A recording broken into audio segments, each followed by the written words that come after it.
Ya, lalu apa saja hasil pertemuan sore tadi? Sudah bergabung bersama kami dalam sambungan Zoom penasihat hukum keluarga almarhum Arya Daru Pangayunan. Selamat sore, Pak Nikolai. Selamat sore, Mas David. Apa kabar? Kabar sehat, terima kasih. Sehat, Pak ya? Ya, terima kasih, sehat. Ya. Baik, Pak Nikolai, kita sebenarnya sudah, waktu itu tanggal 6 kita sudah ngobrol juga bagaimana penasihat hukum datang dan kemudian berbincang-bincang untuk meminta data-data. Dan hari ini datang lagi, tapi masih belum ada kelihatan data-data yang diberikan. Ini bagaimana menurut Anda? Ada apa? Iya, betul. Kami kan sesuai dengan yang disampaikan oleh pihak Polda beberapa waktu yang lalu, pada hari Senin yang lalu. Katanya 2-3 hari akan diberikan data-data itu. Ternyata kan tidak. Jadi data-data yang kami minta itu surat pemberitahuan perkembangan hasil penyelidikan, salinan hasil visum et repertum luar dan hasil otopsi dalam dari almarhum, salinan berita acara olah TKP dan pemeriksaan Inavis, gelar perkara atas misteri kematian diplomat muda ADP tanggal 28 Juli, salinan BAP interview dari istri almarhum ADP, dan salinan hasil apsifor, hasil lapor, dan berita acara penyitaan barang bukti dari keluarga almarhum ADP. Tapi jawaban tadi yang diberikan kepada tim saya, Pak Dwi Librianto dan Ibu Mira Widiawati, ternyata belum bisa diberikan. Jadi jawaban dari kepolisian baru bisa diberikan katanya dalam tanda kutip, setelah nanti hasil audiens dengan pihak PH dan perwakilan keluarga yang akan dilakukan pekan depan.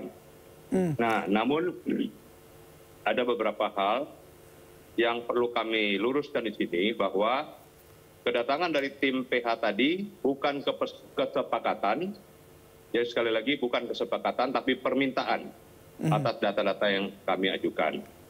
Nah, untuk itu juga tadi kami meminta untuk kami diberikan akses untuk menuju ke TKP. Dan akses itu akan diberikan. Sehingga pada hari Selasa depan, kami tim penasihat hukum dan perwakilan keluarga akan meninjau TKP secara langsung. Kemudian pada hari Kamis, kami berencana untuk dilakukan pertemuan secara menyeluruh antara penyelidik dengan tim hukum dan perwakilan keluarga untuk kita membuka beberapa hal yang selama ini dijadikan bahan-bahan oleh tim penyelidik dalam satu kesimpulan sementara tentang kematian misterius dari almarhum Arya Daru Pangayunan ini. Nah, itulah yang akan kami lakukan ke depan. Baik. Dan untuk itu nanti kami juga akan minta pada saat pertemuan itu dilakukan secara terbuka, dihadiri juga oleh mass media, dihadiri oleh pihak perwakilan keluarga, dan kami juga akan membawa ahli-ahli pembanding kami, dan juga kami akan membawa beberapa hal yang menjadi bahan-bahan untuk bisa dipakai oleh pihak penyelidik Polda Metro Jaya untuk kasus ini atau misteri ini dinaikkan dalam tingkat penyidikan. Kenapa kami minta dinaikkan dalam tingkat penyidikan? Supaya ada upaya paksa. Kalau tidak dinaikkan dalam tingkat penyidikan, maka upaya paksa terhadap saksi-saksi atau terhadap orang-orang tertentu yang dianggap mengetahui atau dianggap dalam tanda kutip terlibat dalam kasus ini akan susah kalau tidak ada upaya paksa, kalau tidak masuk dalam penyidikan. Kalau masih terus penyelidikan, ini susah untuk diungkap. Maka kami akan membawa ahli-ahli kami, baik itu ahli pidana maupun ahli-ahli lainnya, supaya kita dapat meminta kepada pihak penyelidik untuk segera menaikkan ini ke dalam tingkat penyidikan. Karena sampai sekarang juga SP2HP yang kami minta sampai sekarang pun belum diberikan oleh pihak penyelidik.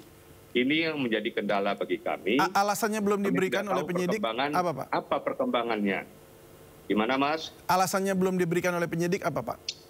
SP2HP. Ya seperti kemarin, alasannya bahwa laporan pertama di Polsek. Kalau alasan itu saya rasa alasan yang kurang tepat ya, karena kan sudah ditarik di Polda. Berarti ditangani langsung oleh Unit 5 Resmob Polda. Maka dengan penanganan penyelidikan yang dilakukan oleh Unit 5 Resmob Polda, seharusnya SP2HP itu dikeluarkan oleh penyelidik Polda Metro, bukan lagi pada Polsek Menteng. Ya. Jadi alasan itu sangat tidak masuk di logika hukum. Gitu. Baik, artinya ini memang ada, Anda melihat bahwa ini ada ulur waktu atau bagaimana? Apalagi kalau dilihat, dikatakan tadi harusnya kan pada pekan ini sudah diberikan data, tapi kemudian diundur dengan alasan lain, kemudian Selasa dan Kamis baru ada pertemuan begitu ya, termasuk datang ke TKP. Anda melihat ini semua ada, maksudnya bagaimana? Apakah memang ada kesengajaan gitu, ulur-ulur waktu atau bagaimana? Saya melihat ini satu upaya buying time dari pihak penyelidik. Untuk apa? Buying time untuk? Mereka. Buying time untuk menunda-nunda pengungkapan ini. Sementara mereka selalu berbicara di media massa, selalu mengatakan bahwa kami terbuka, kami terbuka, kami terbuka. Tapi keterbukaan yang macam mana yang diberikan, sedangkan permohonan-permohonan data pun yang kami minta pun tidak direspon. Bahkan mereka menyatakan nanti setelah bertemu langsung dengan tim penasihat hukum lengkap dan perwakilan keluarga. Sedangkan kami kan sebelum kami bertemu, kami maunya mempelajari data itu dulu. Ya. Supaya kita bisa berdiskusi di situ, bisa berargumentasi di situ. Tapi tanggal untuk ketemu dengan pihak keluarga dan semua tim itu di Kamis yang akan datang? Di Kamis yang akan datang. Sudah fix itu? Ya, kami minta untuk itu dilakukan. Dan kami mengikuti alur yang dilakukan Polda secara prosedur. Kami ikuti secara prosedur. Kalau memang itu kemauan mereka begitu, ya kami ikuti.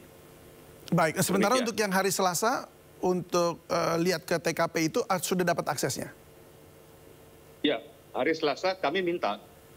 Jadi ini masih dalam konteks mengajukan permohonan untuk itu ya?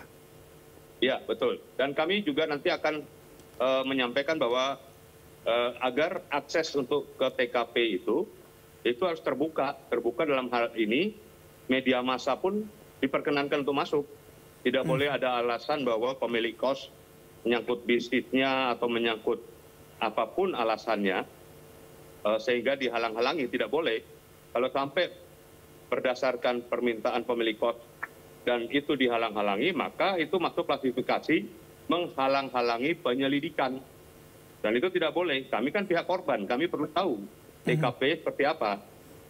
Jadi kami minta supaya pihak penyelidik jangan mengikuti kemauan pemilik kos, tapi mengikuti prosedur yang ada dan mengikuti kepentingan hukum daripada pihak korban.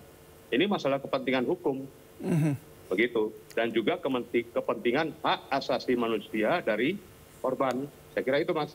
Baik, kalau begitu kita akan terus kawal juga, Pak. Nanti kalau memang Pak Nikolai akan pergi ke TKP, Sindo News ikutan, Pak. Jadi kita akan lihat sama-sama. Ya, kami membuka untuk semua media bisa hadir. Baik, kalau begitu. Baik, Pak Nikolai Aprilindo, penasihat hukum keluarga ADP. Terima kasih banyak sudah berbagi bersama kami di Sindo Sore. Salam sehat selalu, Pak. Terima kasih, salam sehat.